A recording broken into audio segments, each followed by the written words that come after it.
Hello guys, നിങ്ങൾക്ക് ആവശ്യമായ വെള്ളം കുടിക്കുന്നുണ്ടോ? ഇന്ന് നമുക്ക് ഡീഹൈഡ്രേഷനെ പറ്റി സംസാരിക്കാം. എന്താണ് ഡീഹൈഡ്രേഷൻ?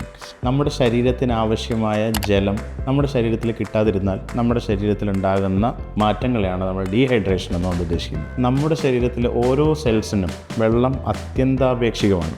വളരെ ഇമ്പോർട്ടൻ്റ് ആയിട്ടുള്ള സംഗതിയാണ്. ഇതെല്ലാം നമുക്കറിയാമെങ്കിലും നമ്മൾ മനഃപൂർവ്വം നമ്മുടെ വെള്ളം കുടിക്കുന്ന സ്വഭാവത്തെ മാറ്റി നിർത്തുന്നു. മനസ്സിലാക്കാനുള്ള 1-2 കാര്യങ്ങളാണ് ഇന്നത്തെ വീഡിയോയിൽ. ഒന്നാമതായി പറയാനുള്ളത് ക്ഷീണമാണ്. എങ്ങനെ ക്ഷീണം വരുന്നു? ക്ഷീണം വരാൻ കാരണം എന്താ? നമ്മുടെ ശരീരത്തിലെ ജലാംശത്തിൻ്റെ അളവ് കുറയുമ്പോൾ നമ്മുടെ ശരീരത്തിലെ എൻസൈം ആക്ടിവിറ്റി എന്ന് പറയുന്ന സംവിധാനം കുറയുകയാണ്. അത് റെഡ്യൂസ് ചെയ്യപ്പെടുമ്പോൾ ഓട്ടോമാറ്റിക്കലി നമ്മൾ ക്ഷീണത്തിലേക്ക് പോകുന്നു. ഇനി മനസ്സിലാക്കാനുള്ളത് തലവേദന.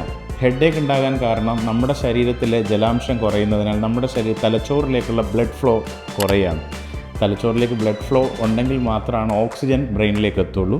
കാരണം തലവേദന ഉണ്ടാകുന്നു. നമ്മൾ ഭൂരിഭാഗം പേരും ഡ്രൈ സ്കിന്നെ പറ്റി പറയാറുണ്ട്. എൻ്റെ സ്കിന്ന് ഡ്രൈ ആകുന്നു, എനിക്ക് എന്തെങ്കിലും നല്ല മോയ്സ്ചറൈസർ പറഞ്ഞു തരുമോ? എനിക്ക് ഒരുപാട് ആൾക്കാർ അറിയുന്നവർ ഒരുപാട് പേര് മെസ്സേജ് ചെയ്യാറുണ്ട്. പക്ഷെ മനസ്സിലാക്കാനുള്ളത്, വെള്ളം കുടിക്കുന്നത് തന്നെ ഇതിൻ്റെ ഏറ്റവും വലിയൊരു പ്രക്രിയയാണ്. എന്തിനാണ്?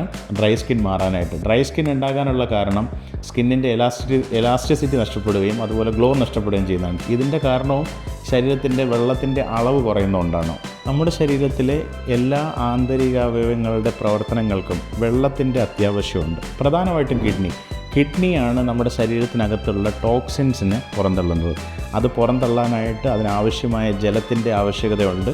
വളരെ കുറച്ചളവിലുള്ള ജലം അല്ലെങ്കിൽ വെള്ളം കുടിക്കുന്നത് കൊണ്ട് സംഭവിക്കുന്ന പ്രധാന പ്രശ്നമാണ് കിഡ്നി സ്റ്റോൺസ്. നമുക്കെല്ലാവർക്കും അറിയാം. അതുപോലെ തന്നെ മനസ്സിലാക്കാനുള്ള ദഹന പ്രക്രിയയിലും വെള്ളത്തിന് അതിൻ്റെതായ പങ്കുണ്ട്.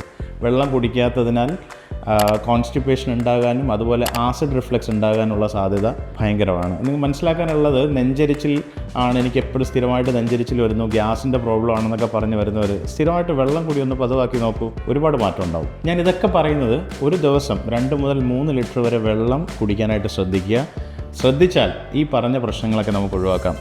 തീരെ വെള്ളം കുടിക്കാൻ ബുദ്ധിമുട്ടുള്ള നിങ്ങൾക്ക് വളരെ വേണ്ടപ്പെട്ടവർക്ക് ഈ വീഡിയോ ഷെയർ ചെയ്ത് കൊടുക്കണം. Stay healthy, stay hydrated.